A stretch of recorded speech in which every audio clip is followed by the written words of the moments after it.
안녕하세요. KBS입니다. 이번 주제는 의료관광과 블록체인입니다. 이번엔 의료관광에 대해서 다뤄보겠습니다.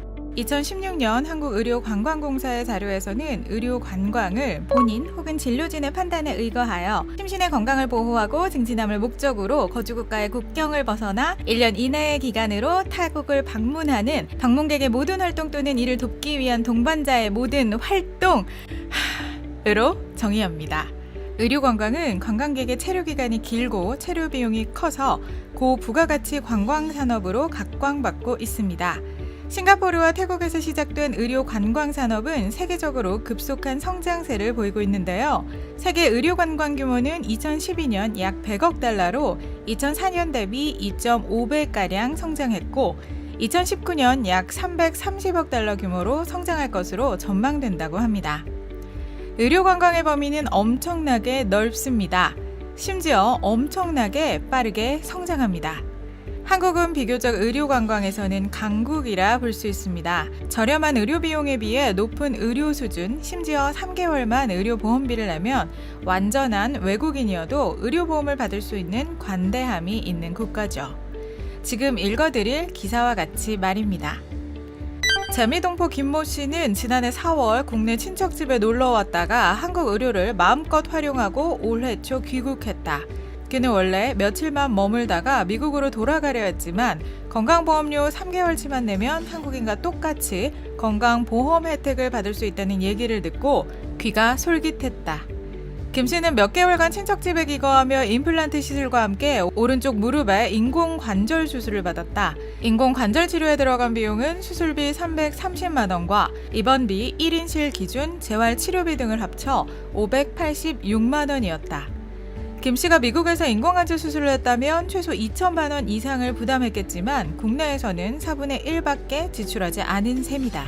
몇십만 원에 불과한 3개월치 건강보험료만 내고 고국에서 고가의 치료를 받은 셈이다. 중국인 A씨는 자국병원에서 다자내석 폐결핵 진단을 받고 지난해 하반기 단기 관광객으로 한국에 입국해 몇 개월간 국내에서 집중적인 치료를 받았다. 치료비가 약 3천만 원이 나왔지만 한 푼도 내지 않았다. 한국 정부가 시행하고 있는 결핵 무료 치료 정책을 악용한 것이다.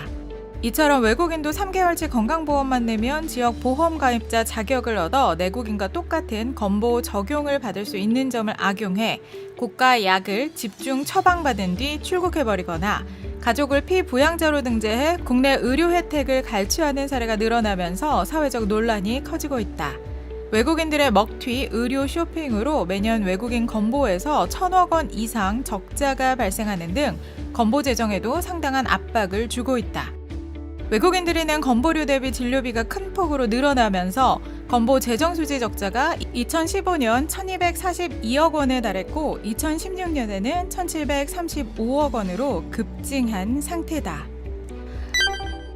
덕택에 엄청나게 성장하고 있는 분야이기도 합니다. 그런데 재미있게도 포브스에서 이런 기사를 냅니다. 암호화폐가 의료관광 시장을 더 크게 만들고 있는데 그 이유가 자산 5천억 이상의 슈퍼리치들이 암호화폐를 통한 지불을 원한다는 것인데요. 암호화폐를 통해 자신의 프라이버시를 지키기 위해서라는 겁니다. 자신의 국가에서 기록을 하나하나 남기는 것이 아닌 해외에서 준 익명, 가명으로 신원을 만들고 암호화폐로 진료를 해서 추적을 피하고 싶다는 것이죠. 실제로 모바일 이식센터에서 비트코인을 받는다고 하거나 다양한 의료기관에서 비트코인과 같은 암호화폐를 받는다는 뉴스들도 하나둘씩 나오고 있습니다. 왜인지는 모르겠지만 특별히 성형외과 쪽에서 반긴다는 소식과 함께 말입니다. 이런 변화에 발맞추는지 한국에서는 메디피디아라는 프로젝트가 등장했습니다. 의무 기록을 블록체인에 안전하게 저장하고 각각의 의료 서비스를 시장에 올려 가격 비교를 할 수 있고 환율 등의 문제를 뛰어넘어 국가 간 결제를 할 수 있게 만든다 라고 주장합니다. 의료는 굉장히 복잡다단합니다.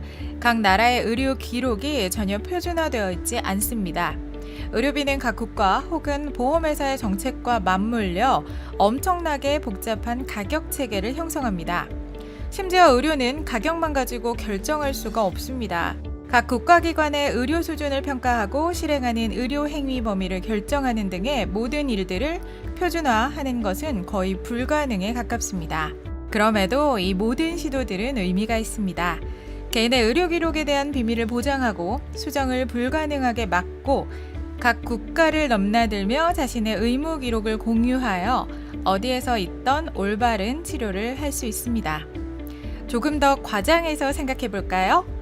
현재는 의료 관광이라는 테마에 묶여 진행되지만 좀 더 발전할 경우 전 세계로 진출하는 월마트나 위워크 같은 의료기관 체인이 등장해 표준화된 의무 기록, 일정한 의료 프로세스를 갖추게 될 수 있습니다. 이 경우 전 세계 어디를 가도 비슷한 수준의 의료 경험을 기대할 수 있고 해외에 갈 때 약을 챙겨가는 등의 수많은 불편은 크게 줄어들 수 있습니다. 그리고 지금 우리가 구글이나 아마존에게 느끼는 것처럼 전 세계 모든 의료 정보가 하나의 조직의 손에 들어가게 될지 모르는 일입니다. 블록체인을 볼 때마다 그로 인한 혜택과 함께 반작용을 생각해 봅니다.